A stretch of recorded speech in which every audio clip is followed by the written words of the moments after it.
listeners. You're chilling with Fine Art Africa and Kerry Burns. And today we've got Alex Krenz, a Sembach artist, with us. This is all of his work. And we're really excited to get into some interesting and juicy topics around art, self-transcendence, the space of Africa, consciousness, etc. And yeah, looking forward to it. But just to start, Alex, why don't you introduce yourself and tell us a little bit about you as an artist? Yeah, well, my art background, I didn't actually study art, so I haven't got a sort of formal art background, but I started painting in 2000, and I actually was inspired to paint by going into an interior shop, and I was like, wow, I really love this stuff, and not only do I love it, I think I can do that. Chatted to a friend, he said to me, hey, he's got a client who wants exactly what you're talking about. Why don't you paint up one or two? Which I did. And the client loved them so much, said, please do up my whole guest house. He invited all his friends and other people to see the guest house. They all wanted paintings. When they wanted paintings, the gallery wanted paintings, and it just took off. Just kind of went from there. So, although my grandfather's a famous South African artist, so obviously somehow it comes from genetics or karma or whatever, but it was innately there, and it just sprung forth. That's so interesting. I mean, I was just thinking, how did you come to any like confidence crisis in that? Because you sort of dived into the deep end with art by the sounds of it then. It's very interesting when you put it that way, because it wasn't a confidence crisis, because I didn't want to be an artist, and my grandfather wasn't a character, Alexander Krenz, who I liked. So the idea, I think with a lot of artists trying to become artists, there's this trying to become, which is like a hurdle, and I just didn't really want to be an artist, but I enjoyed painting, and so, you know, it took a long time before I said, okay, I'm an artist. I remember a lot of the galleries saying to me, if you paint paintings and we sell them a lot, you would be an artist, so why don't you just call yourself an artist? So it took a bit of time to warm up to the concept of being an artist. So it wasn't so much the confidence of painting, it was kind of the story of being an artist that you... I didn't have a story, which is great, you know, around art. I've got lots of other stories about oneself, but not around the art. So for me, the uptake was incredibly fast, and it came in the back door. Okay, and I mean, you're how many years in now, and in a completely different space, I assume, too? Yeah, it's 20 years, I must say. It's amazing how fast time goes. And if you had to look back at your, sort of 20-year journey off the top of your head, what would you say is kind of the defining message or journey that you've been on, if you can summarize a point about that? Yeah, well, so to me, art was kind of like a stepping stone for me. And it's funny now, in hindsight, I reflect upon the journey, and it's like, oh, that's a typical artist journey, you know. But I was kind of in denial around being an artist for most of that journey. Yeah. So it's really about a process about self-discovery through painting the works, or through making the artwork. You kind of going through a microcosm kind of incubator of what's actually happening in your life at large.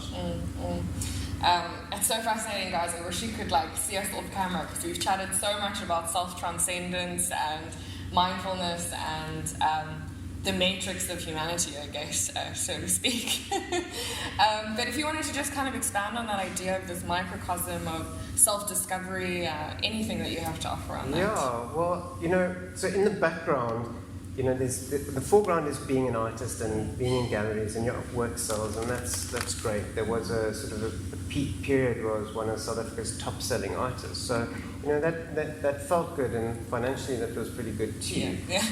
But behind the scenes is a real inner churning, and a kind of a disgust with the way humanity is, mainly because I felt like this is so wrong, like how we are acting as custodians of the planet, and how we are towards one another, and our environment was just unacceptable. So that's kind of was churning in the background. And to me, the art was a way of bringing in an income while in the meantime working with trying to come to terms with what are we doing on this planet, or what are we doing to this planet, or how are we a part of it.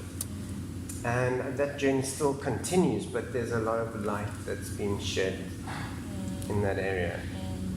I mean, do you feel has the art given you any kind of hope or maybe some vision for humanity? What has it offered to you in terms of humanity's journey?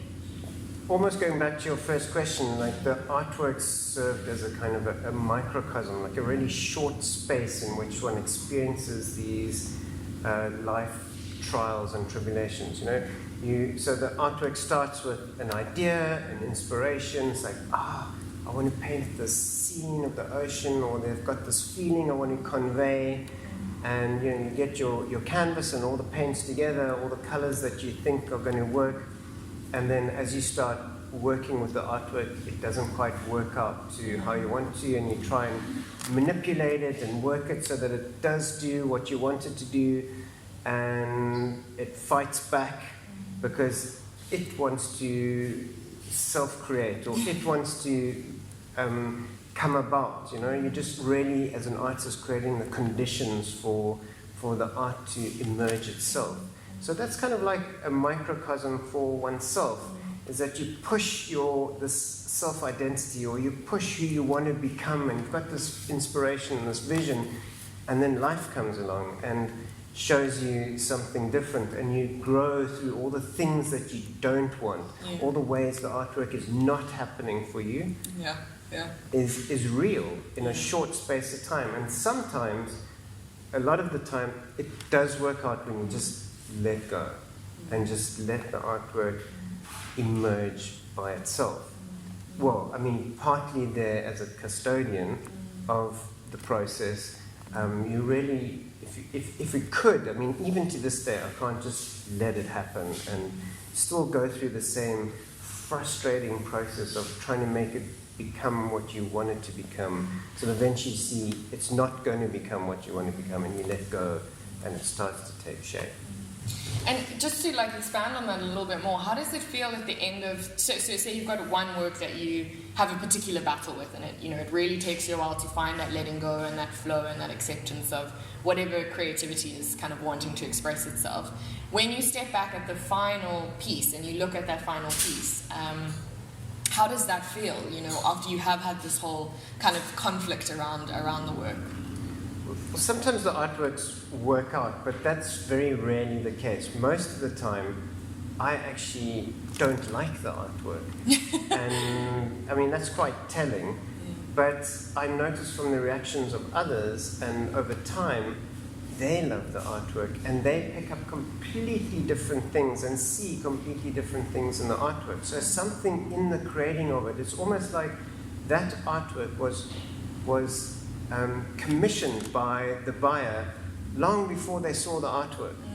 So when they see the artwork and they recognize it and it does something for them, they can't but buy it, And so it's a really strange process, because one's there as a facilitator, and the artwork, as I was saying, is coming about for somebody else. And so I've let go quite often, like whether the artwork worked out or whether it didn't work out. Quite often, the artworks that I love don't sell, and the artworks that I'm too embarrassed to put up sell instantly. So it's a very difficult one to get some sense of what it's really about. I think there's some other hand at play. Well, now I want to ask lots of questions. Just to kind of, so starting with, you have now been in the art world for a while, as you say, and you've obviously worked with various buyers at this point, and various journeys with different paintings. Can you talk a little bit more about having watched that relationship between art buyer and artwork? What has stood out to you in observing that relationship as the artist? The answer is very unfulfilling and a bit frustrating, because I don't know. As soon as I think I know, I get proved wrong. And I think with the gallery owners too, they think they know what the market wants or what people want, and just as they think they've figured it out, they get proved wrong. And I mean, a very common one would be a gallery thinks, or I think an artwork's not working out, and you go, okay, I'm going to paint over this now, or I'm going to take it down and I'm going to give it back to the artist. And as soon as you do that, somebody comes in like, oh, this is what I've been looking for. So who knows what's behind that? I don't think anybody can understand it at all. I mean, do you kind of see the presence of some other hand at play? You know, you touched on that, but how serious are you being when you say that? How much do you kind of read into that? Well, I don't really, and so obviously it isn't a hand in terms of sort of like a biblical kind of God that's kind of playing the scene, but I think that the dynamics of the universe are so complex.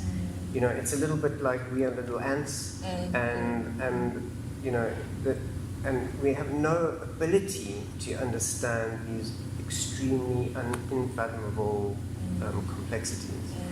So I still have no idea how it really works. If anybody did, I mean, the best you can get a gut feel, and you can work on your intuition. Yes. And hopefully intuitively you're on the pulse of the right pattern recognition. But that can also be misleading, you know. And I think as soon as you think you know how the patterns work, you get proved that that's not how they work. I mean, and I know that you have a relationship with the ocean. You talk about pattern recognition and intuition, and I imagine being out in the ocean relies on pattern recognition and intuition quite a lot, because you're sort of having to flow with whatever's going on around you. So has the ocean influenced the way you approach art in any way? I think my love, like, for the work behind me and all the flow works, that work I'm in love with, because it's about flow, and it's about how the different chemicals are interacting and playing with each other, and because there are pigments and colloids in the chemicals, you can see them interact very slowly, and you try and influence them, but they've got a very complex mind of their own. And that is very similar to the ocean. Well, I think the ocean for me is calming. It calms my emotions. And I think the ocean also represents the deep subconscious. It's watery, it's flowing, and it can't be understood. I mean, getting into like the deep unconscious, you know, you have been working with that space for so long, and I know that your current projects kind of revolve a lot around that sort of the deeper psyche, perhaps. And I was just sort of curious to hear a little bit more about how that fits into your journey as an artist, as just, you know, Alex Krenz in the world. Where are you with who you are right now? I think now much more than before, there's a conscious recognition. There's Alex the artist as like a billboard, you know, the thing that you sell. And it helps to have a good story, especially if you come from a very underprivileged background and you've clawed your way out of poverty, and you can somehow get very well supported. In this country, as a sort of a white male, it's a lot trickier to have a good story. And my story is much more subtle, so it's very difficult to convey in a marketing talk than the obvious kind of, you know, underprivileged background and you get found as an artist, which is kind of a very common narrative in successful art sales. You know, there's a smaller market for the subtlety of the subconscious and all the stuff I've been telling you about. I mean, that's interesting though. Do you find yourself coming up against that narrative of like, you know, I'm not I do have that subtler story. I'm not per se from that same underprivileged background or sort of clawed my way up. I mean, I'm sure, you know, everyone has their trials and tribulations, but how does that fit with you at the moment? Because it is a difficult political landscape in South Africa right now, particularly as a white male. It doesn't really come up. It's only come up in this conversation. Okay. But you know, I do struggle with you know, telling galleries or buyers what is the story behind myself or what is the story behind the artwork. Because if I start going off about self-transcendence and an internal process, there's a very quick glazing over of people's eyes as you lose them. Why do you think that? Because it's so interesting to me. I'm fascinated by self-transcendence. I'm fascinated by, like, you know, we each have a, like, hero's journey in my head, so to speak, right? Yeah, exactly. And I want to descend into that. I'm like all about the nitty-gritty, what's underneath there, where's the, you know, the psychic poison almost. So I'm fascinated that you find people kind of glaze over. Well, maybe it's the way I convey it, and maybe I haven't been able to you know, you've got to kind of sell it well, because if you get all sort of abstract and don't make much sense, that's when you get the glazing over. And maybe it's just the way that I've conveyed it, because I haven't even been able to convey it for myself. It's a feeling journey. I think that is somehow reflected in the work. There's a flow and there's a feeling, and it's not saying very much. It's not like you painting a rhino and it's like, oh, there's a rhino in the bush, slightly abstract, it's got a splash of color, oh, I like it, it goes well in the living room. You know, these are more sort of soft, flowy backgrounds that are not saying anything, but they're holding the space and they're giving the feeling. So try and put that into words and try and sell that and market it. I think I haven't just been a great salesperson. I think good artists and successful artists are good salespeople too. Yeah. I mean, I think to some extent, success and sales almost always have some kind of coexistent or relationship. you've partnered with somebody who can sell you well. Yeah, you know? No, sure. I mean, I was just thinking also though about, you know, you talk about it being quite a feeling journey and an experiential one, maybe pre-linguistic or, you know, before language. You're trying to get to the before language or feel the before language before we apply the story of I'm an artist or I'm a podcast host or I'm a digital marketer or whatever the case might be. How does that sort of does it have any parallels with the creative process in of itself? Because I imagine the creative process is almost quite hard to find words for. There's something deeply felt about the creative process. Yeah, I think the more subtle feelings, it's already a struggle, like even now, to find the words for them. And I think that the arts and applying oneself with those feelings to the artwork, they are conveyed somehow.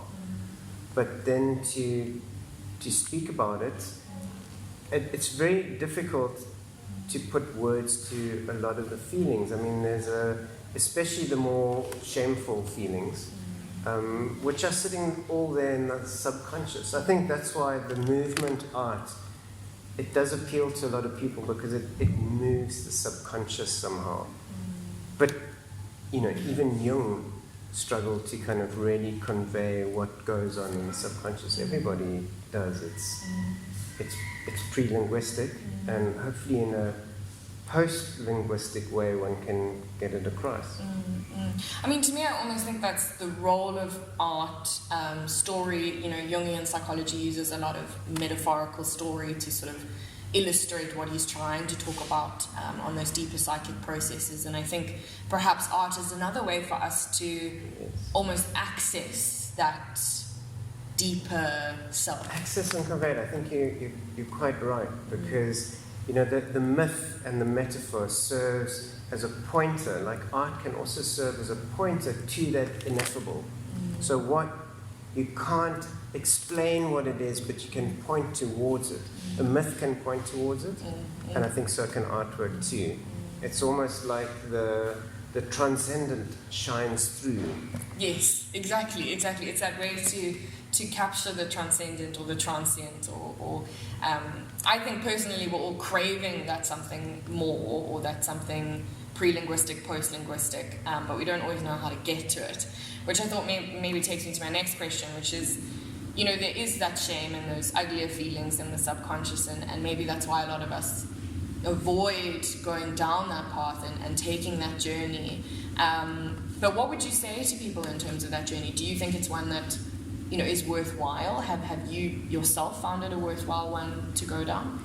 I'm still very much on the journey, so it's almost like I'm coming to the foothills of the beginning of it. But, I do recognize that getting in touch with these very difficult feelings and emotions is what we all need to do individually, and if we did it collectively, then the planet wouldn't be in the place that it is. It's all our projected selves that creates the conflict and the war that we experience globally.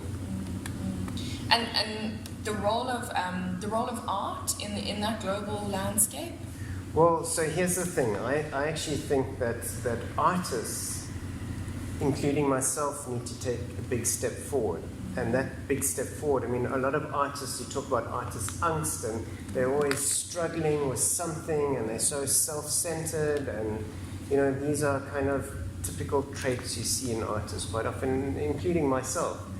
And I think it's for the artist to process those feelings, maybe through artwork, but also I think in living, living through those bad feelings, and then being able to transcend them and living in a way that they're kind of largely free of them.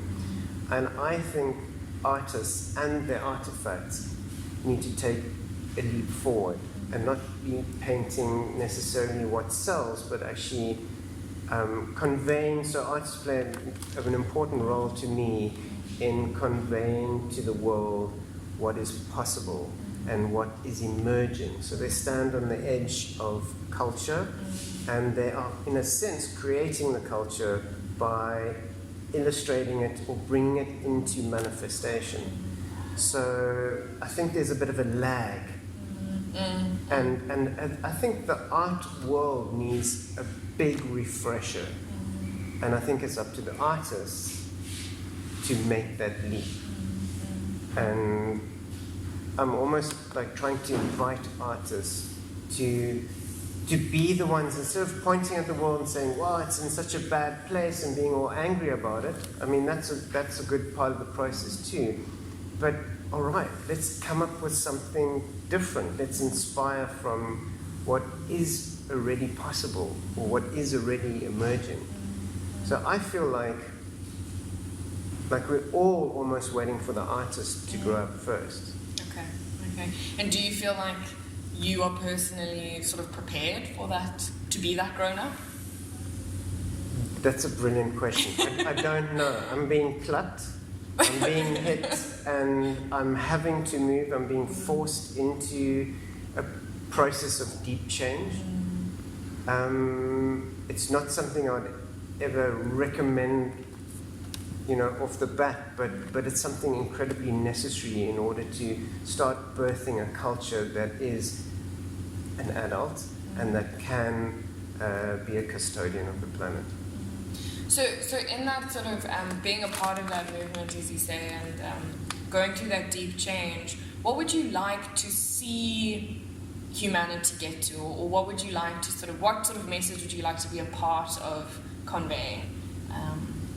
Well, I think that we're all so stuck in our self-identity, our egos.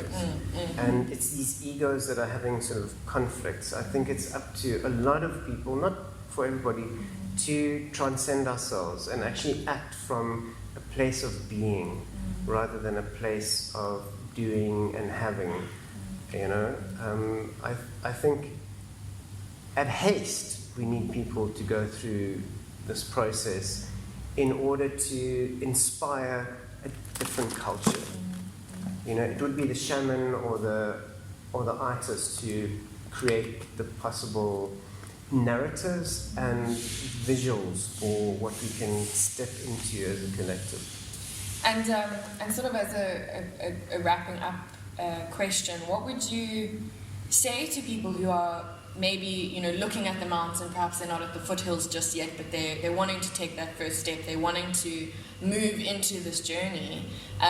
What would be the most sort of helpful piece of advice or even insight that you could offer them? I think that everybody's own personal inroad is what they care about the most. And you're going to encounter all the same shit, no matter what your inroad is. So there's no real advice. Quite often you hear like, follow your bliss, or just follow what you really deeply care about and start caring. Time's short. Go for it. Start making a difference in the area that is important to you. Yeah, sure. Well, thank you so much for the conversation. It's always a pleasure. And we have his works at the Sembach Gallery, so anyone who's in Cape Town or is visiting Cape Town, do pop in and have a look at Alex Krenz's pieces. And yeah, check us out on social media, drop us a follow, and we'll see you guys around.